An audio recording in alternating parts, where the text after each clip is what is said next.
The miracle of Jesus Christ. ಆತನು ಈ ಲೋಕದಲ್ಲಿ ಇರುವಾಗ ಅನೇಕ ಅದ್ಭುತ ಕಾರ್ಯಗಳನ್ನು ಆತನು ಮಾಡುತ್ತಾ ಬಂದ. ಆ ಅದ್ಭುತ ಕಾರ್ಯಗಳಿಗೆ ಸರಿಸಾಟಿ ಇಲ್ಲದೆ ಇರುವಂತಹದ್ದು, ಅದ್ವಿತೀಯವಾದಂತಹ ಅದ್ಭುತ ಕಾರ್ಯಗಳನ್ನ ಆತನು ಮಾಡುತ್ತಾ ಬಂದ. ನೋಡ್ರಿ, ಆತನು ಸ್ಪರ್ಶದ ಮೂಲಕ, ಮಾತಿನ ಮೂಲಕ, ಅಧಿಕಾರದ ಮೂಲಕ ಆತನು ಈ ಕಾರ್ಯಗಳನ್ನ ಆತನು ಮಾಡುತ್ತಾ ಬಂದಂಥದ್ದನ್ನ ನಾವು ಅನೇಕ ವೇಳೆ ನಾವು ಓದಿದ್ದೇವೆ. ಒಂದು ವೇಳೆ ಕರ್ತನ ಅದ್ಭುತ ಕಾರ್ಯಗಳಿಗೆ ಯಾಕೆ ಇದು ಸರಿಸಾಟಿ ಇಲ್ಲ ಎಂಬುದಾಗಿ ಹೇಳುವಾಗ, ಅದು ಆತನಲ್ಲಿರುವಂತಹ ದೈವತ್ವ, ಆತನಲ್ಲಿರುವಂತಹ ಅಧಿಕಾರ, ಆತನಲ್ಲಿರುವಂತಹ ಶಕ್ತಿ, ದ ಪವರ್, ಅದನ್ನು ದೃಢಪಡಿಸಿ ಅದರ ಹಿಂದೆ ಇರುವಂತ ನಂಬಿಕೆ, ಯಾವ ಕಾರಣಕ್ಕಾಗಿ ಆತನ ಅದ್ಭುತ ಕಾರ್ಯಗಳನ್ನು ಮಾಡಿದನೋ ಆ ಅದ್ಭುತ ಕಾರ್ಯಗಳಿಗೆ ಒಳಗಾದಂಥವರು, ನೋಡುತ್ತಾ ಇರುವಂಥವರು ಆತನ ದೈವತ್ವದ ಮೇಲೆ, ಆತನ ಅಧಿಕಾರದ ಮೇಲೆ, ಆತನ ಶಕ್ತಿಯ ಮೇಲೆ ನಂಬಿಕೆ ಇಡಬೇಕಾಗಿತ್ತು. ಬೋಧನೆ ಮಾತ್ರವಲ್ಲ, ಬೋಧನೆಯ ಜೊತೆಯಲ್ಲಿ ಆತನು ಅನೇಕ ಅದ್ಭುತ ಕಾರ್ಯಗಳನ್ನ ಆತನು ಮಾಡುತ್ತಾ ಬಂದದ್ದನ್ನ ಮತ್ತಾಯನು ಬರೆದ ಸುವಾರ್ತೆಯಲ್ಲಿಯೂ ನಾವು ಅದನ್ನ ಓದ್ತೇವೆ ಪ್ರಿಯರೇ. ಆತನು ಒಂದು ವೇಳೆ ಈ ಕಾರ್ಯಗಳನ್ನ ಮಾಡುವಾಗ ಅನೇಕ ಜನರು ಇದನ್ನ ನೋಡುತ್ತಾ ಆಶ್ಚರ್ಯಪಟ್ಟರು ಎಂಬುದಾಗಿ ನಾವಲ್ಲಿ ಓದ್ತೇವೆ. ಒಂದು ಬೋಧನೆಯನ್ನು ಕೇಳುವಾಗಲೂ ಆಶ್ಚರ್ಯ, ಅದ್ಭುತ ಕಾರ್ಯಗಳನ್ನು ಮಾಡುವಾಗಲೂ ಭಯ ಹಾಗೂ ಆಶ್ಚರ್ಯವನ್ನ ವ್ಯಕ್ತಪಡಿಸಿದಂತ ಜನರು ಆತನ ಸುತ್ತಲೂ ಇದ್ದರು ಎಂಬುದಾಗಿ ನಾವು ವಾಕ್ಯದಲ್ಲಿ ನೋಡ್ತೇವೆ. 4 ಸುವಾರ್ತೆಯಲ್ಲಿಯೂ ಸುಮಾರು 35-40 ವಿಧ ವಿಧವಾದಂಥ ಅದ್ಭುತ ಕಾರ್ಯಗಳನ್ನ ಆತನು ಮಾಡಿದಂಥದ್ದನ್ನ ನಾವು ಈ 4 ಸುವಾರ್ತೆಯಲ್ಲಿಯೂ ನಾವು ಅದನ್ನ ಕಾಣ್ತೇವೆ. ಈ 4 ಸುವಾರ್ತೆಯಲ್ಲಿಯೂ ಅನೇಕ ಅದ್ಭುತ ಕಾರ್ಯಗಳು ರಿಪೀಟ್ ಆಗಿರುವಂತಹದ್ದನ್ನ ನಾವು ನೋಡ್ಬೋದು. ತನಗೆ ಕೊಟ್ಟಂತ ಅಧಿಕಾರದ ಮೂಲಕ ಈ ಅದ್ಭುತ ಕಾರ್ಯಗಳನ್ನ ಆತನು ನಡೆಸುವಂಥದ್ದನ್ನ ನಾವು ಕಾಣ್ತೇವೆ.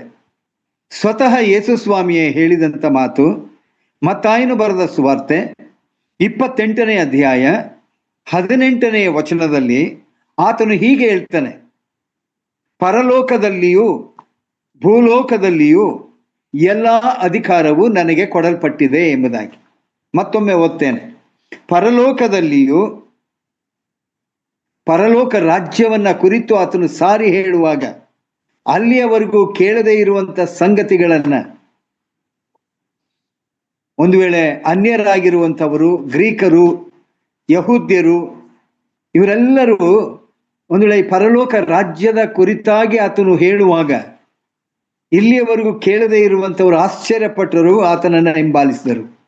ಇದರ ಜೊತೆಯಲ್ಲಿ ಈ ಲೋಕದಲ್ಲಿ ಆತನಿರುವಾಗ ಮನುಷ್ಯನಿಗೆ ಅಸಾಧ್ಯವಾದದ್ದು ಆ ಅದ್ಭುತ ಕಾರ್ಯಗಳನ್ನ ತನ್ನ ಮಾತಿನ ಮೂಲಕ, ತನ್ನ ಸ್ಪರ್ಶದ ಮೂಲಕ, ತನ್ನ ಅಧಿಕಾರದ ಮೂಲಕ ಆತನು ಮಾಡಿದ್ದನ್ನ ಜನರು ನೋಡಿ ಸದಾ ಆತನ ಜೊತೆಯಲ್ಲಿ ಆತನನ್ನ ಹಿಂಬಾಲಿಸುತ್ತಾ ಇದ್ದಂಥ ಜನರನ್ನ ನಾವಲ್ಲಿ ಕಾಣ್ತೇವೆ ಪ್ರಿಯರೇ. ಹಾಗಾದರೆ ಆತನು ಹೇಳುವಂತ ಮಾತು, ಪರಲೋಕದಲ್ಲಿಯೂ ಭೂಲೋಕದಲ್ಲಿಯೂ ಎಲ್ಲ ಅಧಿಕಾರವು ನನಗೆ ಕೊಡಲ್ಪಟ್ಟಿದೆ. ಆದರೆ ಕೆಲವು ಅದ್ಭುತ ಕಾರ್ಯಗಳನ್ನು ಮಾಡಬಹುದಾಗಿತ್ತು, ಆದರೆ ಮಾಡಲಿಲ್ಲ. ಅರ್ಥ ಮಾಡಿಕೊಳ್ಳೋಣ. ಕೆಲವು ಅದ್ಭುತ ಕಾರ್ಯಗಳನ್ನ ಆತನು ಮಾಡಲಿಕ್ಕೆ ಶಕ್ತನಾಗಿದ್ದರು. ಆ ಸಂದರ್ಭದಲ್ಲಿ ಆತನು ಆ ಅದ್ಭುತ ಕಾರ್ಯವನ್ನ ಆತನು ಮಾಡಲಿಲ್ಲ. ಉದಾಹರಣೆಯಾಗಿ ನಾವು ನೋಡ್ತೇವೆ, ಮತ್ತಾಯನು ಬರೆದ ಸುವಾರ್ತೆ 4ನೇ ಅಧ್ಯಾಯ ಕೆಲವು ಭಾಗಗಳನ್ನು ನಾವು ಅಲ್ಲಿ ಅಭ್ಯಾಸ ಮಾಡೋಣ. ಮತ್ತಾಯನು ಬರೆದ ಸುವಾರ್ತೆ 4ನೇ ಅಧ್ಯಾಯ 3ನೇ ವಚನದಿಂದ ಓದ್ತೇನೆ. ಆಗ ಆ ಶೋಧಕನು ಆತನ ಬಳಿಗೆ ಬಂದು ಯಾವ ಸಮಯದಲ್ಲಿ ಬಂದಿದ್ದಾನೆ, ಅದು ಪ್ರಾಮುಖ್ಯ. ಸೈತಾನನು ಬಂದ ಸಮಯ ಯಾವುದು? ನೋಡ್ರಿ, ಆತನು 2ನೇ ವಚನ, 40 ದಿವಸ ಹಗಲಿರುಳು ಉಪವಾಸವಿದ್ದ ತರುವಾಯ ಆತನಿಗೆ ಹಸಿವಾಯಿತು. ಆತನು ಮನುಷ್ಯ ಕುಮಾರನು, ದೇವಕುಮಾರನು, ಮನುಷ್ಯನಾಗಿ ಲೋಕಕ್ಕೆ ಬಂದ. ಮನುಷ್ಯನಿಗೆ ಆಗುವಂತ ಹಸಿವೆ, ಮನುಷ್ಯನಿಗೆ ಆಗುವಂತ ಸಂಕಟ, ದುಃಖ, ಕಣ್ಣೀರು, ನಿದ್ದೆ ಎಲ್ಲವೂ ಆತನಲ್ಲಿತ್ತು. ಈಗ 40 ದಿವಸ ಸೈತಾನನು ಆತನು ಕಾಯ್ತಾ ಇದ್ದಂಥವನು. ನೋಡ್ರಿ, ಆತನು ದೇವಕುಮಾರನು ಎಂಬುದಾಗಿ ಸೈತಾನನಿಗೆ ಬಹಳ ಚೆನ್ನಾಗಿ ಗೊತ್ತು. ಆತನು ದೇವಕುಮಾರನೇ. ಈ 40 ದಿವಸಗಳು ಆತನನ್ನ ಗಮನಿಸಿದಂತ ಸೈತಾನನು 40 ದಿವಸ ಆತನು ಒಂದು ವೇಳೆ ಉಪವಾಸದಿಂದ ಆತನು ಬರುವಾಗ ಆತನಿಗೆ ಹಸಿವಾಯಿತು ಎಂಬುದಾಗಿ. ಒಂದು ವೇಳೆ ಸೈತಾನನಿಗೆ ಈಗ ಗೊತ್ತಾಗಿದೆ, 40 ದಿವಸ ಹಗಲಿರುಳು ಆತನು ಏನನ್ನೂ ಸೇವಿಸದೆ ಇರುವಂತ ಮನುಷ್ಯ ಕುಮಾರನು, ಸಹಜವಾಗಿ ಈಗ ಆತನಿಗೆ ಹಸಿವಾಗಿದೆ. ಆಗ ಆ ಸಮಯಕ್ಕೆ ಆತನು ಬರ್ತಾನೆ, ಆ ಶೋಧಕನು ಅಂದ್ರೆ ಸೈತಾನನು ಬರ್ತಾನೆ. ಬಂದು ವಾಕ್ಯ ಹೀಗೆ ಹೇಳ್ತದೆ, ನೀನು ದೇವರ ಮಗನಾಗಿದ್ದರೆ, ಆತನು ದೇವರ ಮಗನು. 100ಕ್ಕೆ 100ರಷ್ಟು ಆತನಿಗೆ ಗೊತ್ತು ಯೇಸು ಸ್ವಾಮಿ ದೇವರ ಮಗನು, ದೇವಕುಮಾರನು ಎಂಬುದಾಗಿ ಸೈತಾನನಿಗೆ ಬಹಳ ಚೆನ್ನಾಗಿ ಗೊತ್ತು. ಆತನ ಪ್ರಚೋದನೆಯ ಮಾತುಗಳು, ನೀನು ದೇವರ ಮಗನಾಗಿದ್ದರೆ ಈ ಕಲ್ಲನ್ನ, ಬಹುಶಃ ಒಂದು ಕಲ್ಲನ್ನ ಎತ್ಕೊಂಡೇನು ಸೈತಾನ, ಎತ್ಕೊಂಡು ಯೇಸು ಸ್ವಾಮಿ ಮುಂದೆ ಆತನು ಬರ್ತಾನೆ, ಈ ಕಲ್ಲುಗಳನ್ನು ರೊಟ್ಟಿ ಆಗುವಂತೆ. ನೋಡ್ರಿ, ಈಗ ಆತನು ಬಳಸುವಂತ ಒಂದು ಪದ ಅಪ್ಪಣೆ ಕೊಡು. ಮತ್ತಾಯನು ಬರೆದ ಸುವಾರ್ತೆ 28:18 ಓದಿದ ಹಾಗೆ, ಪರಲೋಕದಲ್ಲಿಯೂ ಭೂಲೋಕದಲ್ಲಿಯೂ ಎಲ್ಲ ಅಧಿಕಾರವು ನನಗೆ ಕೊಡಲ್ಪಟ್ಟಿದೆ. ಎಸ್, ಹಿ ನೋಯ್ಸ್. ಆತನಿಗೆ ಗೊತ್ತು, ಈತನಿಗೆ ಅಧಿಕಾರ ಉಂಟು ಎಂಬುದಾಗಿ ಗೊತ್ತು. ಈಗ ಆತನು ಹೇಳ್ತಾನೆ, ನೀನು ಅಪ್ಪಣೆ ಕೊಡುವುದಾದರೆ ಈ ಕಲ್ಲುಗಳು ರೊಟ್ಟಿಯಾಗಿ ಮಾರ್ಪಡ್ತದೆ. ಎಸ್, ಆಯ್ತದೆ. ಯೇಸು ಸ್ವಾಮಿ ಅದು ರೊಟ್ಟಿ ಆಗಲಿ ಎಂಬುದಾಗಿ ಹೇಳಿದ್ದರೆ ರೊಟ್ಟಿ ಆಗ್ತಾ ಇತ್ತು. ಬಳಸುವಂತ ಪ್ರಚೋದನೆಯ ಮಾತುಗಳನ್ನು ನೋಡ್ರಿ. ಬಹುಶಃ ನಾವು ಹವ್ವಳನ ನೆನಪಿಗೆ ತರ್ತೇವೆ. ಸೈತಾನನು ಆಕೆಯ ಬಳಿಯಲ್ಲಿ ಹೋಗಿ ಪ್ರಚೋದನೆಯ ಮಾತುಗಳನ್ನ ಹೇಳುವಾಗ ಆಕೆ ಆತನ ಮಾತಿಗೆ ಒಳಗಾದಂಥವಳು, ಸೈತಾನನ ಮಾತುಗಳನ್ನ ಕೇಳಿದಂಥವಳು, ಅದರ ಹಾಗೆ ನಡ್ಕೊಂಡಂಥವಳು, ಶಾಪಕ್ಕೆ ಗುರಿಯಾದವಳು.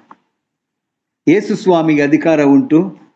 ಅದಕ್ಕಾಗಿಯೇ ಆತನು ಬಳಸುವಂತ ಪದ ಅಪ್ಪಣೆ ಕೊಡು.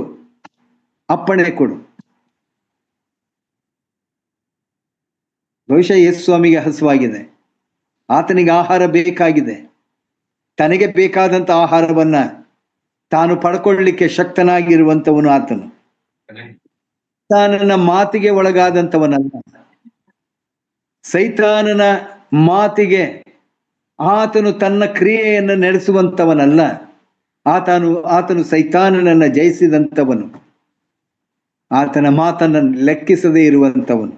ಆತನು ಹೇಳ್ತಾನೆ, ಮನುಷ್ಯನು ರೊಟ್ಟಿ ತಿಂದ ಮಾತ್ರದಿಂದ ಬದುಕುವುದಿಲ್ಲ, ದೇವರ ಬಾಯಿಯಿಂದ ಹೊರಡುವ ಪ್ರತಿಯೊಂದು ಮಾತಿನಿಂದಲೂ ಬದುಕುವನು ಎಂದು ಬರದದೆ ವಾಕ್ಯದಲ್ಲಿ ಬರದದೆ ಎಂಬುದಾಗಿ ಆತನು ಉತ್ತರ ಕೊಡುವಾಗ, ದೇವರ ಅಪ್ಪಣೆ ಇಲ್ಲದೆ ನಾನು ಏನೂ ಮಾಡೋದಿಲ್ಲ ಎಂಬುದಾಗಿ. ಅನೇಕ ಅದ್ಭುತ ಕಾರ್ಯಗಳನ್ನು ಆತನು ಮಾಡುವಾಗ ಪ್ರಾರ್ಥನೆಯ ಮೂಲಕ ತನ್ನ ಅದ್ಭುತ ಕಾರ್ಯಗಳನ್ನು ಆತನು ಮಾಡ್ತಾನೆ. ದೇವರ ಅಪ್ಪಣೆ ಇಲ್ಲದೆ, ನಿನ್ನ ಅಪ್ಪಣೆ ಬೇಡ, ನನಗೆ ಅಧಿಕಾರ ಉಂಟು, ಎಸ್, ಅಪ್ಪಣೆ ಕೊಡಬಹುದಾಗಿತ್ತು. ದೇವರ ಬಾಯಿಂದ ಬರುವಂತ ಮಾತುಗಳಿಗೆ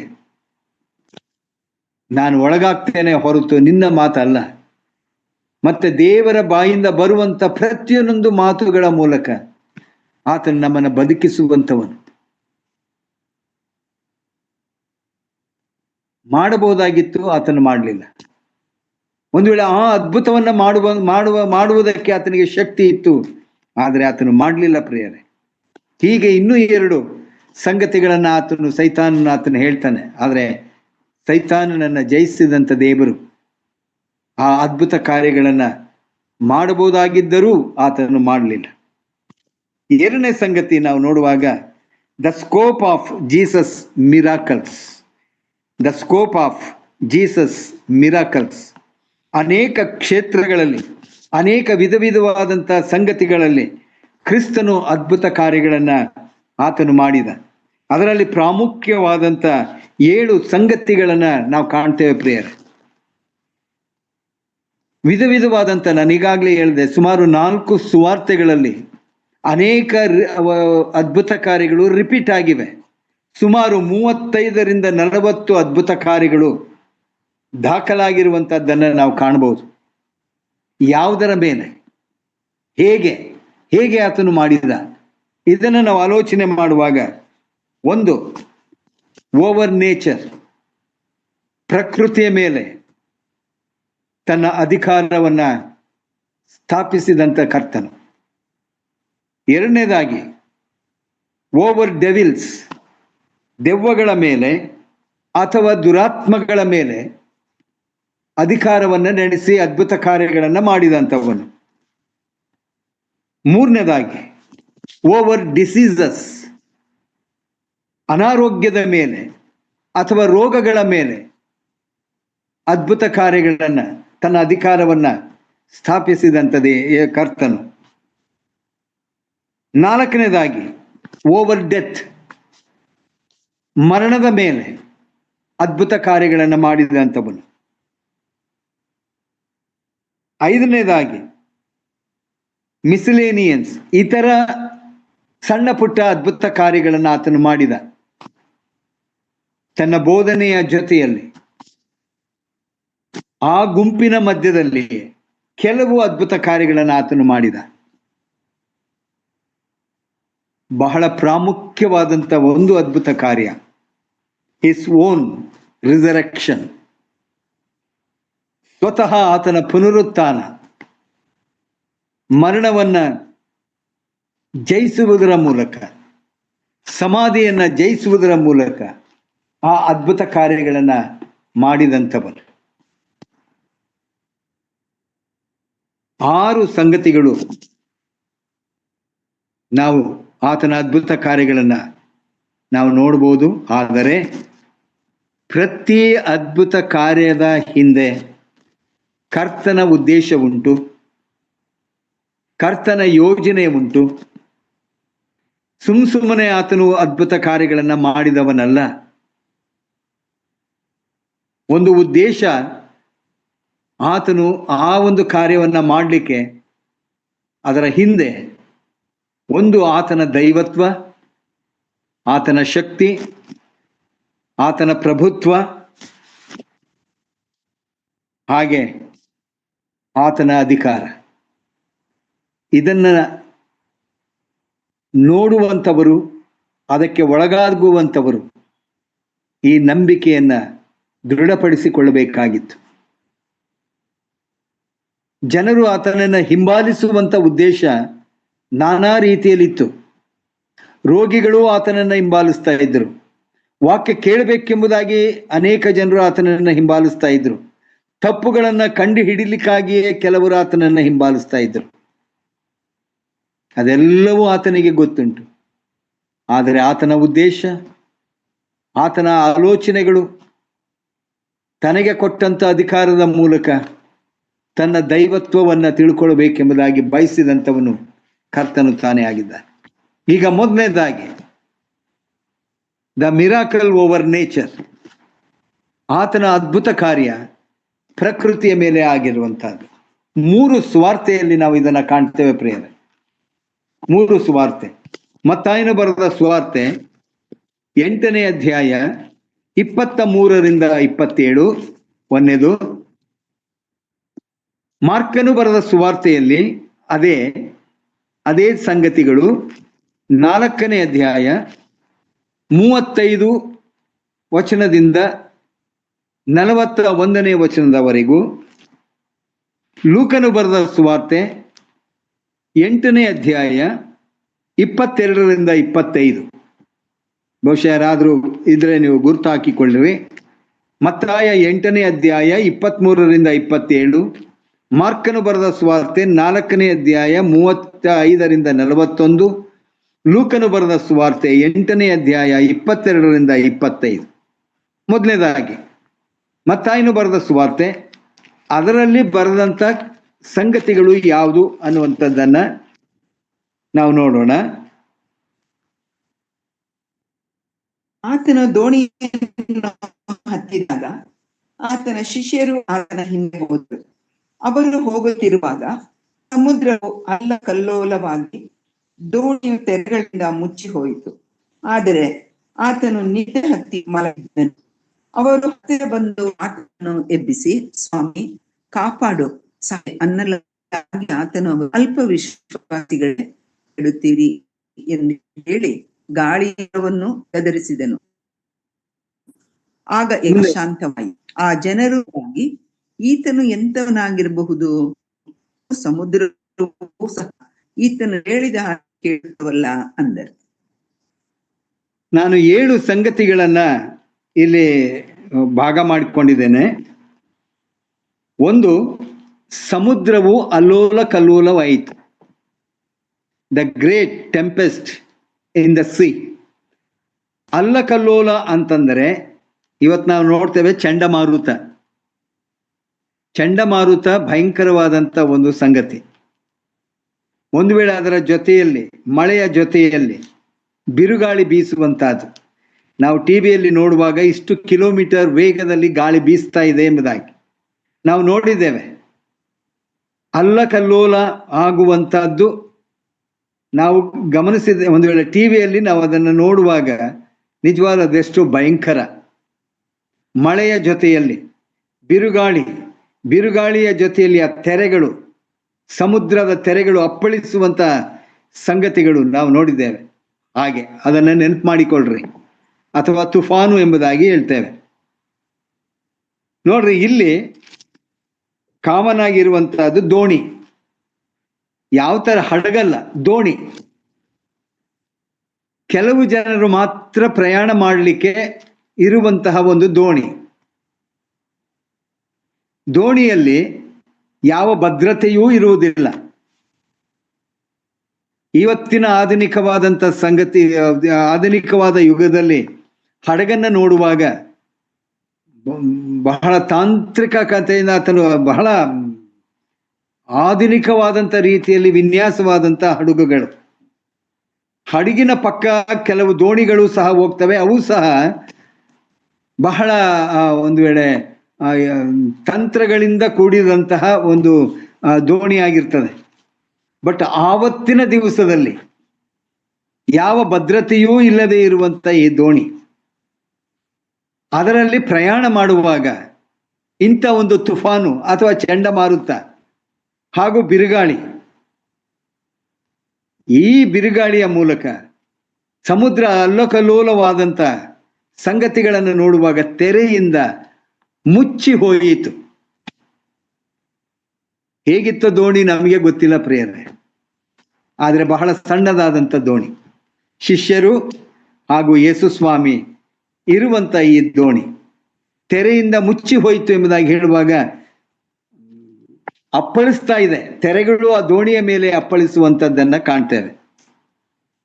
ಮೂರನೇದು, ಅಂಥ ಸಮಯದಲ್ಲಿ ಯೇಸು ಸ್ವಾಮಿ ನಿದ್ದೆ ಹತ್ತಿ ಮಲಗಿದ್ದನು ಎಂಬುದಾಗಿ ಮತ್ತಾಯನು ಬರೀತಾನೆ. ಆದರೆ ಆತನು 24ನೇ ವಚನ ಕೊನೆ ಭಾಗ, ಆದರೆ ಆತನು ನಿದ್ದೆ ಹತ್ತಿ ಮಲಗಿದ್ದನು. ಯೇಸು ಸ್ವಾಮಿಗೆ ಗೊತ್ತಿಲ್ಲವೋ? ಒಂದು ಪ್ರಶ್ನೆ. ಯೇಸು ಸ್ವಾಮಿಗೆ ಗೊತ್ತಿಲ್ಲವಾ?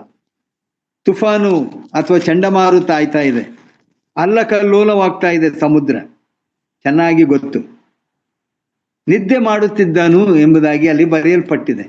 ಒಂದು ವೇಳೆ ಯಾವಾಗ ನಿದ್ದೆ ಬರ್ತದೆ ನಮಗೆ? ಆಯಾಸವಾದಾಗ ನಮಗೆ ನಿದ್ದೆ ಬರ್ತದೆ. ಬಹುಶಃ 8ನೇ ಅಧ್ಯಾಯ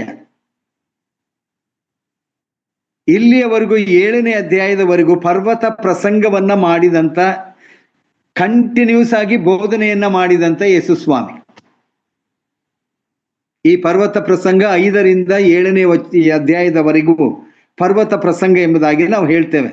ಶಿಷ್ಯರ ಜೊತೆಯಲ್ಲಿ ಜನರನ್ನು ಆತನು ಸೇರಿಸಿ ತನ್ನ ಬೋಧನೆಯನ್ನ ಕೊಡ್ತಾ ಇದ್ದಂಥವನು. ನಿರಂತರವಾಗಿ 8ನೇ ಅಧ್ಯಾಯದ ಪ್ರಾರಂಭದ ವಚನ, ಆತನು ಬೆಟ್ಟದಿಂದ ಇಳಿದು ಬರುವಾಗ, ಅಲ್ಲಿಗೆ ಮುಗೀತು, ಪರ್ವತ ಪ್ರಸಂಗ ಮುಗೀತು. ಆತನು ಬರ್ತಾನೆ, ಆತನ ಹಿಂದೆ ಜನರೂ ಬರ್ತಾರೆ. ಅಲ್ಲಿ 2 ಕಾರ್ಯಗಳನ್ನು ನೋಡ್ತೇವೆ ನಾವು.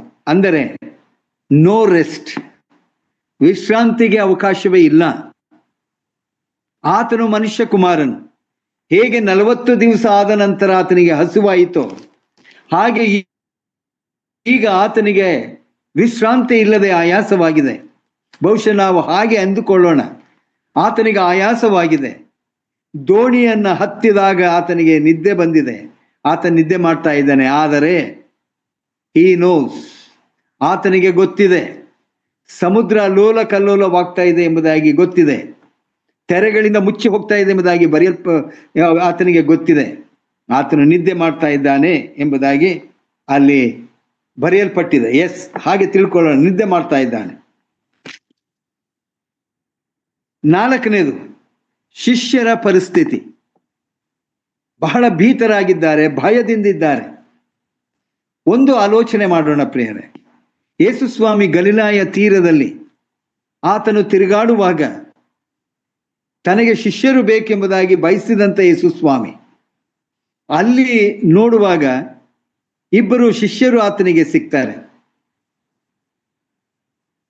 ಅವರಿಗೆ ಹೇಳುವಂತ ಮಾತು, ನನ್ನನ್ನ ಹಿಂಬಾಲಿಸಿರಿ, ನಿಮ್ಮನ್ನ ಮನುಷ್ಯರನ್ನ ಹಿಡಿಯುವಂತ ಬೆಸ್ತರನ್ನಾಗಿ ನಾನು ಮಾಡ್ತೇನೆ. ಬಲೆಯನ್ನ ಬಿಟ್ಟರು, ಅವರು ಬಂದರು. ಅಂದರೆ ಬೆಸ್ತರಿಗೆ ಸಮುದ್ರದ ತಿಳುವಳಿಕೆ ಉಂಟು, ಸಮುದ್ರದ ಪರಿಚಯ ಉಂಟು. ಕಾರಣ ಅವರು ಬೆಸ್ತರಾಗಿದ್ದಾರೆ. ಯಾವ ಸಮಯದಲ್ಲಿ ಸಮುದ್ರಕ್ಕೆ ಹೋಗಬೇಕು, ಯಾವ ಸಮಯದಲ್ಲಿ ಸಮುದ್ರಕ್ಕೆ ಹೋಗಬಾರದು ಎಲ್ಲವೂ ಗೊತ್ತು. ಇವತ್ತಿನ ದಿವಸಗಳಲ್ಲಿ ಬಿರುಗಾಳಿ, ಚಂಡಮಾರುತ ಮುನ್ಸೂಚನೆ ಇರುವಾಗಲೇ ಮನುಷ್ಯ ಎಷ್ಟರ ಮಟ್ಟಿಗೆ ಮುಂದುವರೆದಿದ್ದಾನೆ ಅನ್ನುವಂಥದ್ದನ್ನ ನಾವಿಲ್ಲಿ ಹೋಲಿಕೆ ಮಾಡಿಕೊಳ್ಳೋಣ.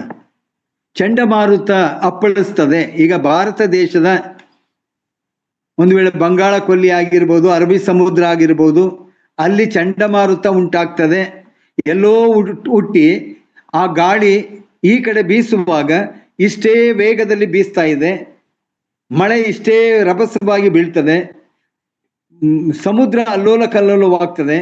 ಆಗ ಬರುವುದಕ್ಕಿಂತ ಮುಂಚೆ ಬೆಸ್ತರಿಗೆ ಒಂದು ಸೂಚನೆಯನ್ನು ಕೊಡ್ತಾರೆ, ಇಂಥ ದಿವಸದಲ್ಲಿ ನೀವು ಮೀನು ಹಿಡಿಲಿಕ್ಕೆ ಹೋಗಬಾರ್ದು, ಸಮುದ್ರಕ್ಕೆ ಇಳಿಬಾರ್ದು, ಒಂದು ಸೂಚನೆಯನ್ನು ಕೊಡ್ತಾರೆ. ಆವತ್ತಿನ ದಿವಸದಲ್ಲಿ ಯಾವುದೂ ಇಲ್ಲ. ಇಂಥ ಪರಿಸ್ಥಿತಿಯನ್ನ ದಾಟಿ ಬಂದಂಥವರು ಈ ಶಿಷ್ಯರು. ಆದರೆ ಇವತ್ತಿನ ಪರಿಸ್ಥಿತಿಯನ್ನು ನೋಡುವಾಗ ಸಮುದ್ರ ಅಲ್ಲೋಲ ಕಲ್ಲೋಲವಾಗ್ತಾ ಇದೆ. ಮತ್ತೆ ಅಲ್ಲಿ ಬರೆಯಲ್ಪಟ್ಟಿರುವ ಹಾಗೆ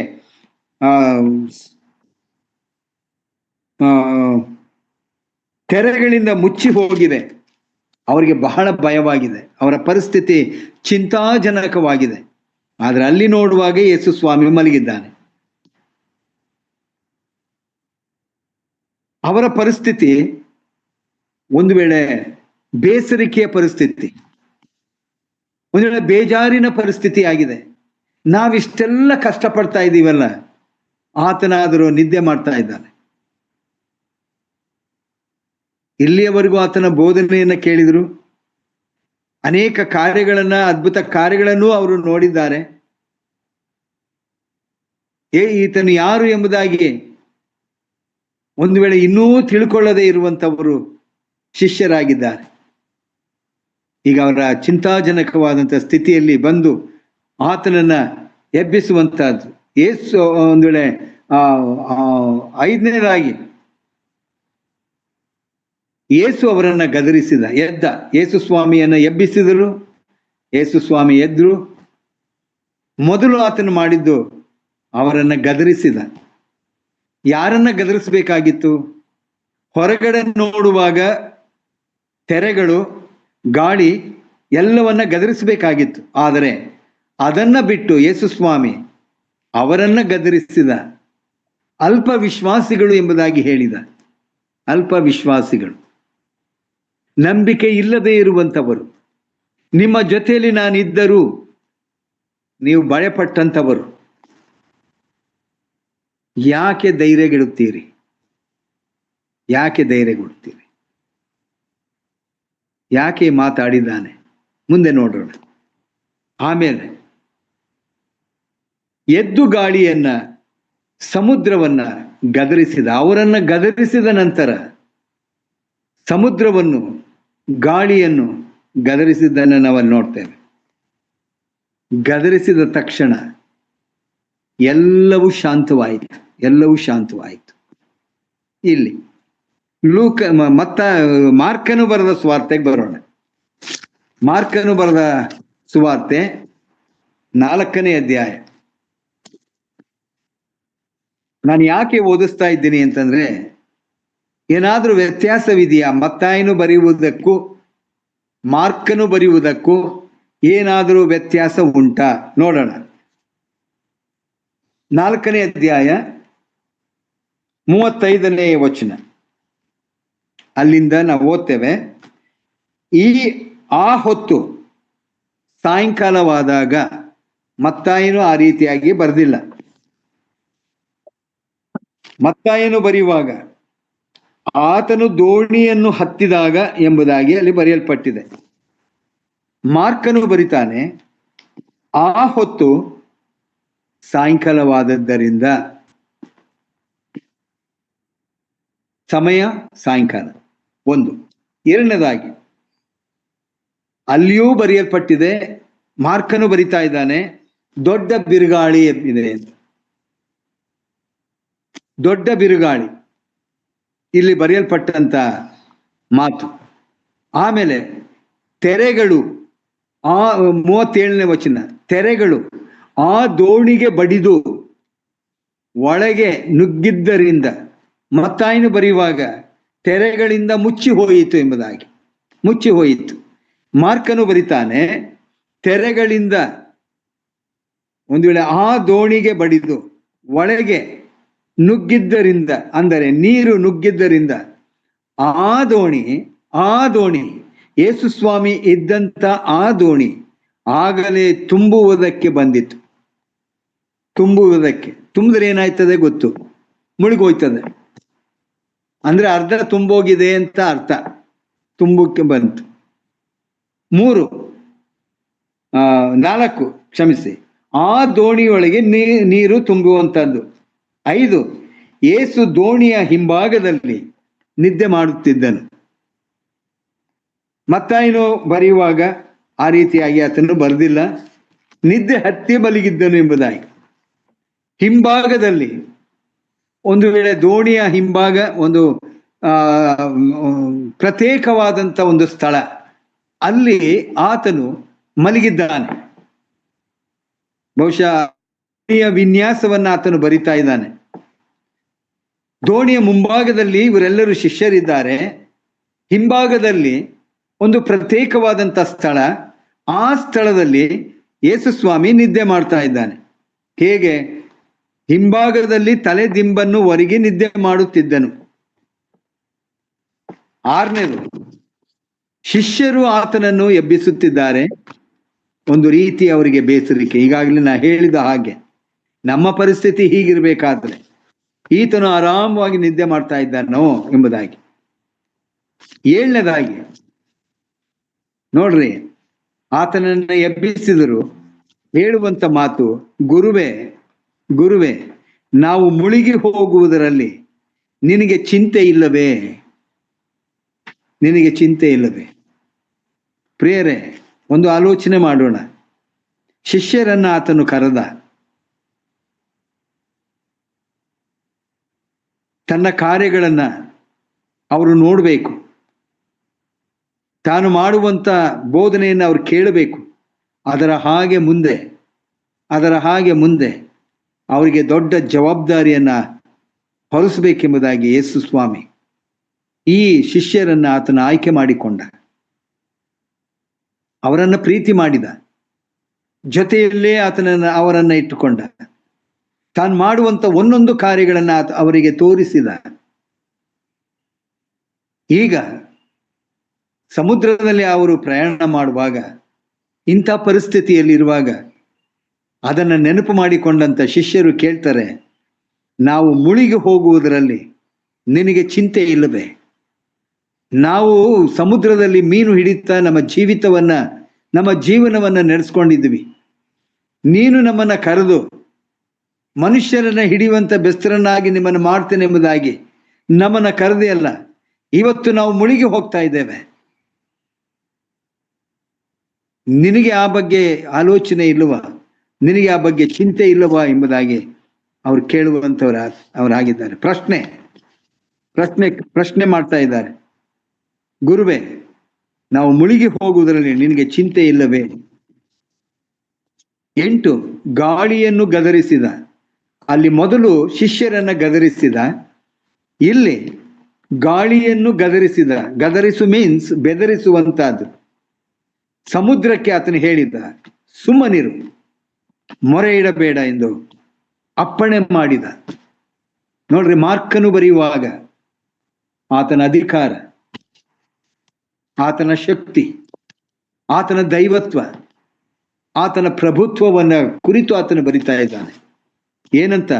ಸಮುದ್ರಕ್ಕೆ ಆತನು ಹೇಳುವಂತ ಮಾತು, ಸುಮ್ಮನಿರು, ಮೊರೆ ಇಡಬೇಡ ಎಂಬುದಾಗಿ ಗದರಿಸಿದ, ಅಪ್ಪಣೆ ಮಾಡಿದ. 9, ಎಲ್ಲವೂ ಶಾಂತವಾಯಿತು.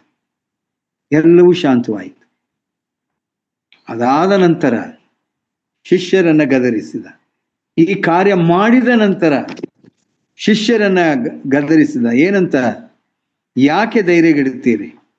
ಇನ್ನೂ ನಿಮಗೆ ನಂಬಿಕೆ ಇಲ್ಲವೇ? ಯಾವುದರ ಮೇಲೆ ನಂಬಿಕೆ? ತಮ್ಮ ಜೊತೆಯಲ್ಲಿರುವಂತ ಕ್ರಿಸ್ತನ ಮೇಲೆ ಇರುವಂತ ಆತನ ದೈವತ್ವದ ಮೇಲೆ, ಆತನ ಅಧಿಕಾರದ ಮೇಲೆ ನಂಬಿಕೆ ಇಲ್ವಾ? ಆತನ ಪ್ರಶ್ನೆ, ನಂಬಿಕೆ ಇಲ್ಲವೇ ಎಂದು ಕೇಳಲು ಅವರು ಬಹು ಭಯಪಟ್ಟರು. ಇದು 10 ಸಂಗತಿಗಳು. ಲೂಕನು ಬರೆದ ಸುವಾರ್ತೆಗೆ ಹೋಗೋಣ. ಲೂಕನು ಬರೆದ ಸುವಾರ್ತೆ 8ನೇ ಅಧ್ಯಾಯ 22ರಿಂದ 25ನೇ ವಚನದವರೆಗೆ. ಇಲ್ಲಿ ಆತನು ಪ್ರಾರಂಭ ಮಾಡುವಾಗ, ಒಂದಾನೊಂದು ದಿವಸದಲ್ಲಿ, ಮತ್ತಾಯ ಬರೆಯುವಾಗ ಆತನು ದೋಣಿ ಹತ್ತಿ, ಸಮಯ ಹೇಳಲಿಲ್ಲ. ಮಾರ್ಕನು ಸಮಯವನ್ನ ಹೇಳಿದ್ದಾನೆ, ಸಂಜೆ ವೇಳೆ ಎಂಬುದಾಗಿ. ಆದರೆ ಲೂಕನು ಬರಿತಾನೆ, ಒಂದಾನೊಂದು ದಿವಸದಲ್ಲಿ ಆತನು ತನ್ನ ಶಿಷ್ಯರ ಸಂಗಡ ದೋಣಿಯನ್ನ ಹತ್ತಿ, ಅಲ್ಲಿ ಕೆರೆ ಎಂಬುದಾಗಿ ಬರೆಯಲ್ಪಟ್ಟಿದೆ. ಕೆರೆ, ದೊಡ್ಡದಾದಂಥ ಕೆರೆ ಇರ್ಬೋದು. ಕಾಮನ್ ಆಗಿ ಯೇಸು ಸ್ವಾಮಿ ನಿದ್ದೆ ಮಾಡ್ತಾ ಇದ್ದಾನೆ. ಕಾಮನ್ ಆಗಿರುವಂತ ಸಂಗತಿ ಬಿರುಗಾಳಿ ಕೆರೆಯ ಮೇಲೆ ಬರುತ್ತೆ. ಕಾಮನ್ ಆಗಿರುವಂತ ಸಂಗತಿ ದೋಣಿಯೊಳಗೆ ನೀರು ತುಂಬಿಕೊಂಡಿದ್ದರಿಂದ ಅಪಾಯಕ್ಕೆ ಗುರಿಯಾದರು. ಅಲ್ಲಿ ಮುಚ್ಚಿ ಹೋಯಿತು. ಮತ್ತಾಯ ಬರೀತಾನೆ, ಮಾರ್ಕ ಬರೀತಾನೆ ಅರ್ಧಕ್ಕೆ ತುಂಬಿ ಹೋಗಿದೆ ಅಂತ. ಲೂಕ ಬರೀತಾನೆ ಅಪಾಯಕ್ಕೆ ಗುರಿಯಾಗಿದೆ ಎಂಬುದಾಗಿ. 5ನೇದು, ಶಿಷ್ಯರು ಹೆದರಿದರು, ಸಾಯುತ್ತೇವೆ ಎಂದು ಭಾವಿಸಿದರು, ಆತನನ್ನು ಎಬ್ಬಿಸಿದರು. 6ನೇ ಸಂಗತಿ, ಗಾಳಿಯನ್ನು ಉಬ್ಬುವ ನೀರನ್ನು ಗದರಿಸಿದ, ಅವು ನಿಂತವು, ಶಾಂತವಾಯಿತು. ಕಾಮನ್. ಶಿಷ್ಯರನ್ನ ಪ್ರಶ್ನೆ ಮಾಡಿದ, ನಿಮ್ಮ ನಂಬಿಕೆಯಲ್ಲಿ. ಈಗ ಕನ್ಕ್ಲೂಷನ್, ಕೊನೆ ಪದಗಳು. 25ನೇ ಲೂಕನು ಬರೆದ ಸುವಾರ್ತೆ 25ನೇ ವಚನ, ಗಾಳಿಗೂ ನೀರಿಗೂ ಅಪ್ಪಣೆ ಕೊಡುತ್ತಾನೆ, ಆಜ್ಞೆ ಮಾಡ್ತಾನೆ ಅಂತ. ಅವು ಕೂಡ ಹೇಳಿದ ಹಾಗೆ ಕೇಳುತ್ತವಲ್ಲ.